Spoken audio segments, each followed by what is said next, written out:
Good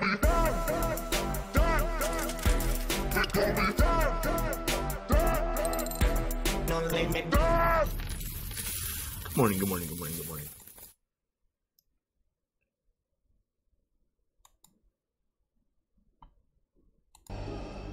Everything is proceeding as I have foreseen.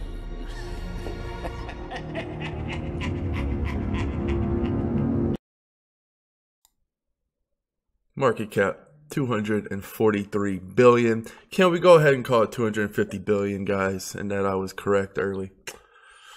We're so close. We are so close to that 250 billion. We were 60 billion not too long ago. 60 billion. Now we're on 250 billion. Growing at a rapid rate. Doing a lot of research last night. First, I want to give the shout out to Crypto Daily. He needs no introduction, but he gave me a very... He showed me some love on his video. This is Crypto Daily right here. This is his channel. That's me, actually. He has the... That's funny. I laughed for like a long time when I saw that. But yeah, subscribe to his channel. He is very informative. Goes deep into the abyss and brings back all the great gems. And lots of other good YouTubers out there too. Holler at all the good people putting in work. Much love. Crypto Daily is my favorite though. Moving forward, Bitcoin all-time high, stunting. $8,300. Don't even know what the all-time. I don't even know how high it really got. This is insane. It's just pushing through. The market is up. There we are, 244. Could easily hit 250 today. My prediction, 250, 10K Bitcoin, 400 Ethereum. It's like, damn, that's not that great of a prediction. It's like I called that in July though, so it's a little bit up there, crusty. The volume of Bitcoin Cash has dropped a lot, surprisingly. I wouldn't say surprisingly, but you know, it was up to 4 billion. But it doesn't really matter between this war right now. Bitcoin is going to win regardless right now because all the Wall Street, all the institutional money, the CMEs, the futures, all this stuff, Bitcoin Cash might catch a coattail. I've done a lot of research on it too. I'm still obviously in the middle, really trying, because I'm not trying to be biased at all. I'm not trying to. I mean, that's one way. I try to come in like I'm new to all of this and just explain it to myself. And yeah, right now I'm leaning pretty heavy towards Bitcoin. However, it's not over. A lot of research to do. I don't make my decisions lightly. It's not like going to be a one or the other. I'm just saying, I'm just really trying to figure out. It's just very important to me to try to see where this is going to go. And it's looking like Bitcoin Cash is going to just take over in the East. And then Bitcoin is going to be in the West. And a lot of the big time players, when it comes to the big institutional money, I think Bitcoin is just going to have, well, I don't think it is, the front runner. So it's just going to thrust at the prices unseen. You just got to, if the Bitcoin core team, I've read a lot about Lightning. I've read a lot about the scaling, how they want to do it. Bitcoin Cash is an in scale. All right, so people want to compare Bitcoin Cash and Litecoin, but they're not the same at all. Bitcoin Cash, they're big blockers. So it's different. It's a different philosophy. It's kind of like a religion. There's different ways to scale. Big blocks means more miner centralization because it needs more resources. A lot of people believe the consensus is that you can't scale infinitely on the chain. It needs to be off-chain solutions. However, there's a group of small, very smart people. I wouldn't count these. Whether you believe Craig Wright is Satoshi or not, I don't personally believe he's Satoshi. There was a lot. I mean, the guy is smart, and I could see how he could fool Gavin Anderson, right? Because I think Gavin Anderson's very smart too. And what really made it weird was, Satoshi gave the code to Gavin Anderson, and then Gavin Anderson saying, yeah, that dude convinced me he's Satoshi. So that's pretty fucking powerful. I don't care who says what. That's powerful. It's hard to dismiss that. But at the same time, it's just doing all my research. It's still very, very, very far-fetched. Obviously, I'm not one of those guys who's going to say he's not. I don't, if I don't know 100% sure, I'm not going to say 100% sure. I'll give my opinion, and I'll say I don't think he is. But, I'm not going to act like it's fucking, who knows? Who knows what? I have no idea. It could have been A number of people could be dead. Who knows? But and I always thought like even if he was, so like I went down the rabbit hole really high. But basically, the dude that says he's Satoshi, the dude's very smart. He's a PhD. He has a lot of masters. I mean, whatever, you know, he's either a very, very expert con man, he's Satoshi, or he's, I don't know. I mean, he has to be one of the two, right? It's very polarizing. And it's very, you know, he's so smart. He knows a lot about Bitcoin. It'd be very good if he could convince people he's Satoshi and then make a new Bitcoin and then, you know, basically rule the universe. So I can see, like, anytime there's incentive for mal play, that weighs heavily. Like, who has what to gain? And in this instance, the con man has a lot more to gain than if he was actually Satoshi. Actual Satoshi would actually lose in this place. We don't want Satoshi to have a face. At least I don't. You know, I kind of like how it's mystifying. People kind of talk to, you know, about Satoshi like he's some kind of god or something, like the Satoshi way. Like, once you put a face on it, I kind of think you lose a little bit out of lore. Whether that lore is a good thing or not, I don't know. I find it cool. But the guy, I wouldn't quite underestimate him. I mean, he's hell bent on saying they can scale on chain or inside the chain, and he's just going to go full miner centralization, trusting, you know, he's going hardcore with it. And yeah, that's a bad thing. And a lot of libertarians will say, hey, you know, I don't want to have a centralized currency in that way. But a lot of people don't care.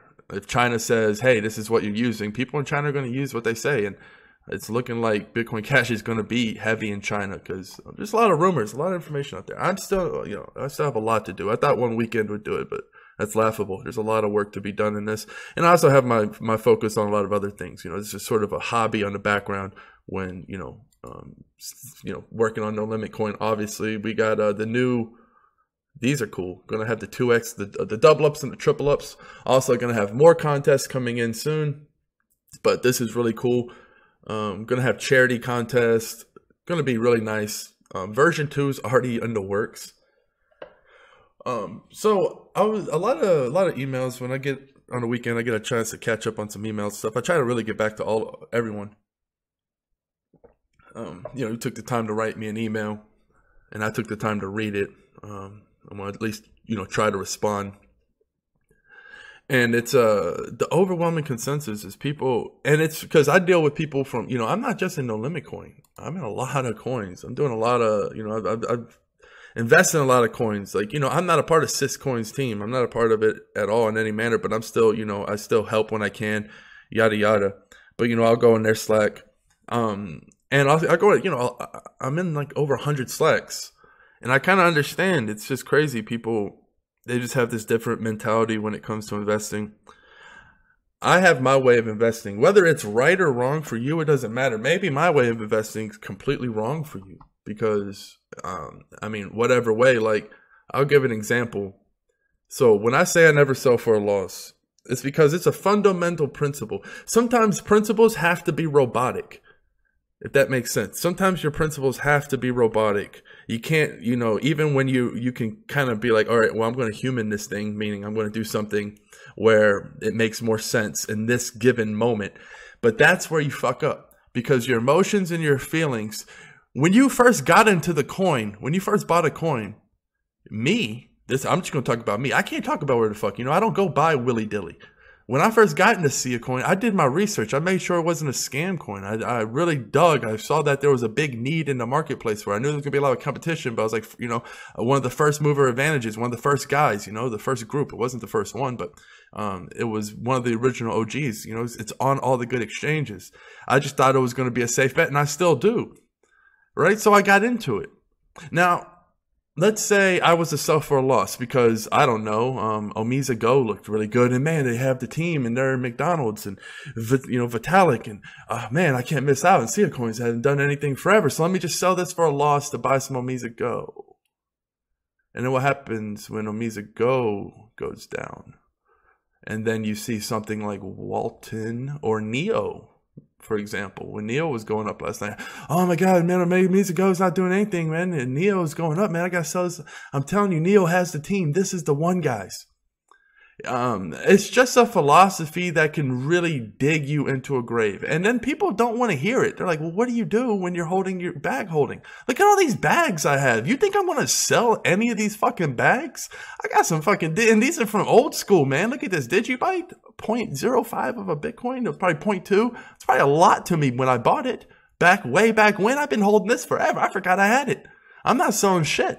I don't care. It's not the difference is, if I'm bag holding, what do? I go make some more fucking money. That's it. And then I make a wiser bet. I'm not selling for a loss, because each time you do, you cut yourself at the knees. And you have to be a very good trader to know that the next pick is right, because no one knows the fucking future. And you might think you're into the next fucking good thing, but then what happens when that one goes for a loss?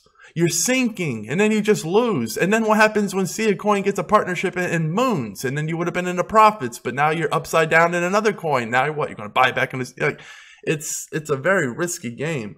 This is how I do it. Other people, hey man, they got their stop losses, whatever gets you the money. What got me my money was doing it my way. It might not be the best way for anyone. So, but I don't sell for a loss. I'm going to be, LBRY, holler at your boy. Mysterium, we're gonna be in it together. Fucking Descent, Digi, Lumens. Look how old school that is.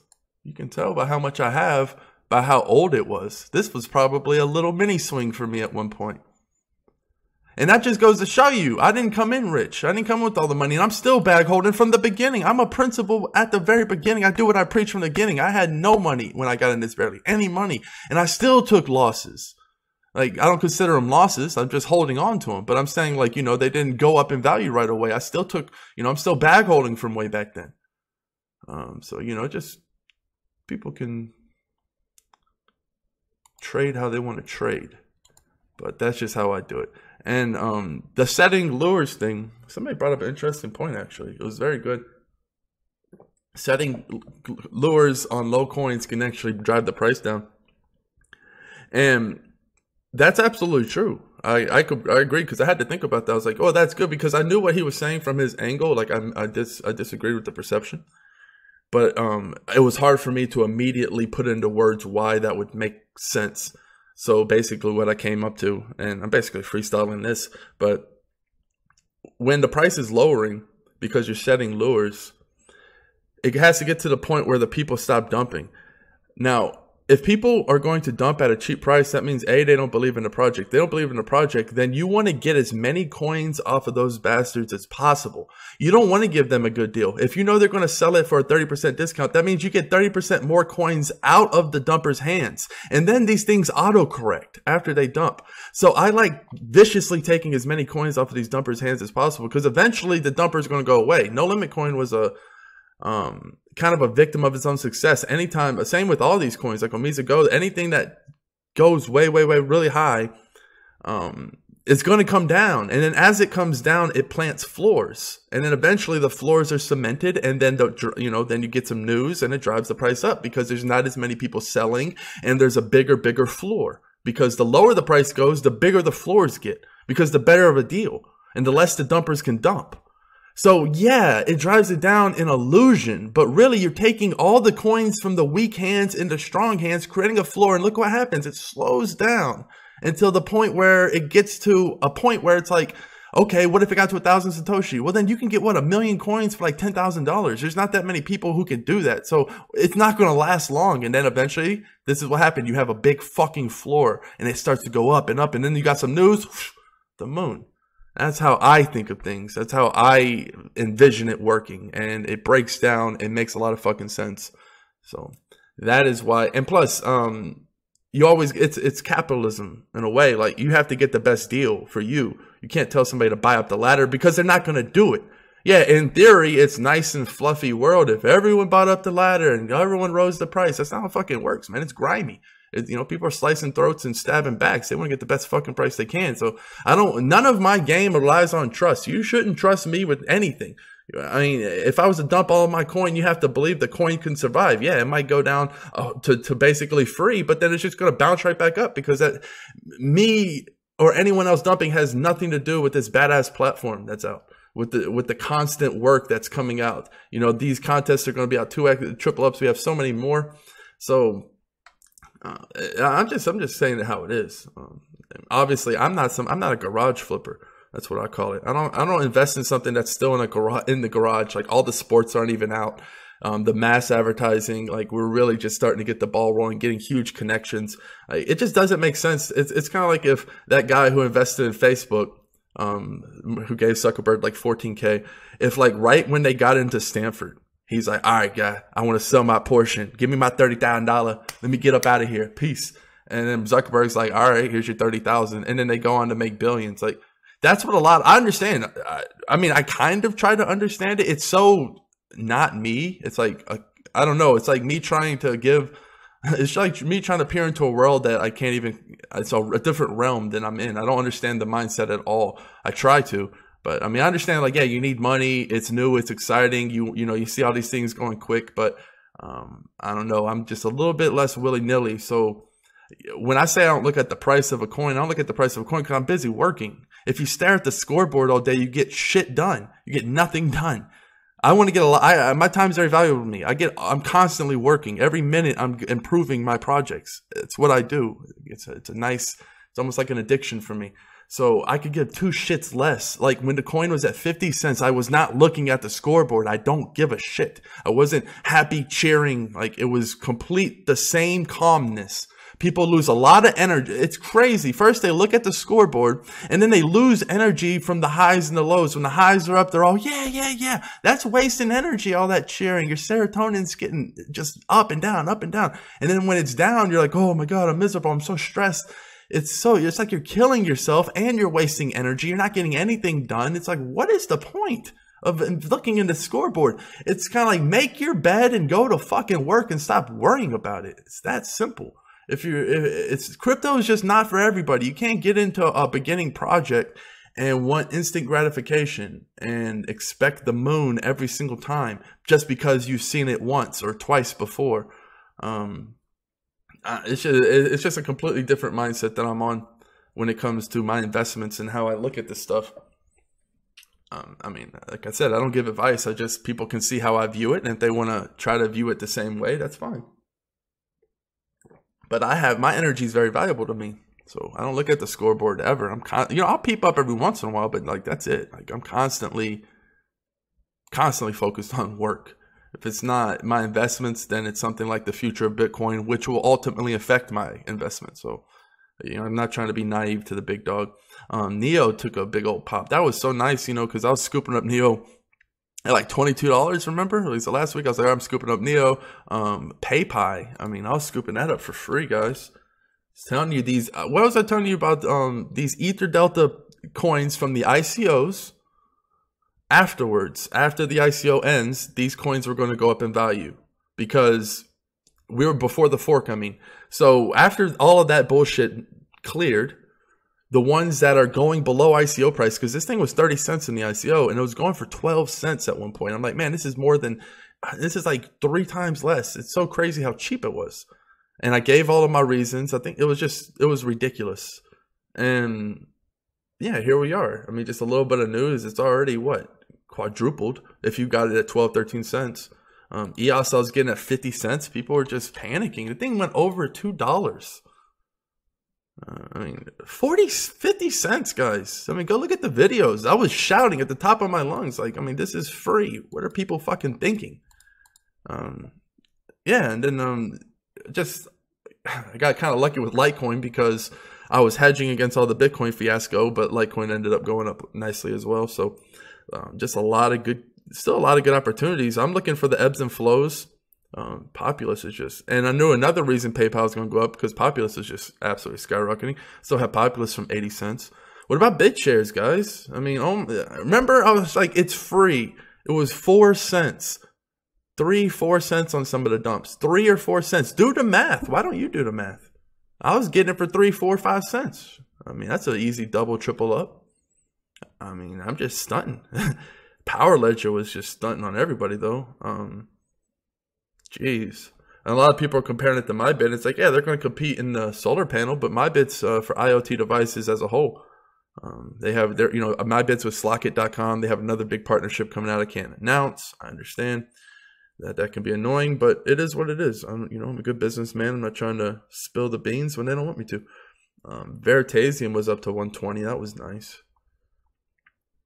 Basic Attention Token had its little run, but I still think, hey, as the browser becomes more adopted, it is going to be nice. Kyber Network, I invested in just because I was getting it for like 80 cents. And I was like, it's so close to the ICO price at this point. It was actually cheaper than the ICO price because Bitcoin had went on a run. So the Ether. So it was like not a bad deal if you're talking about not the US dollar, the USD version, but the Ether version. So I think QTOM was a good fucking deal at $10, $11. I scooped up some QTOM at 10, 11 bucks. Man, I had so much to say today. It's so funny. I always have a lot to say, but I never can jam pack it in. This video is getting long anyway. Just looking at some good deals with you guys real quick. Civic's up 16%. I was giving Civic at 25 cents. All those videos, 25 cents. Syscoin's a fucking steal right now. Because you see it's 20 cents, but the BTC value's got to be below 2,600 Satoshi. 2,500 Satoshi, I mean, I think that's a good deal. It's making a little dragon mouth right here. And No Limit Coin is at what? I mean, jeez. No Limit Coin was at 16 cents, I thought 17 cents. So 2,000 Satoshi. It's like, wow, it's just yeah, I mean, there's a lot of good deals out there still. As we march towards 250. Bitcoin's probably going to be about 8,500 when that happens. But yeah, man, this is a really interesting time. Definitely, I mean, it takes a lot to really be in the groove with this. Like, I mean, this is an all day, everyday thing to me right now. Like, I don't think there's anything more important when it comes to making money, but also just the future of the world, how the world's going. Like, this is just so important. People who are underestimating this, I don't know. I don't know of anything that could be more exciting than what's happening right here in this space. I wake up and I love doing what I do every single day. I love looking at these charts. I love building businesses. I love all the connections that are happening. I love being right. But yeah, just very fun time and exciting. Time to be thankful and aware and go get it. Some killer here. Cheers. Peace.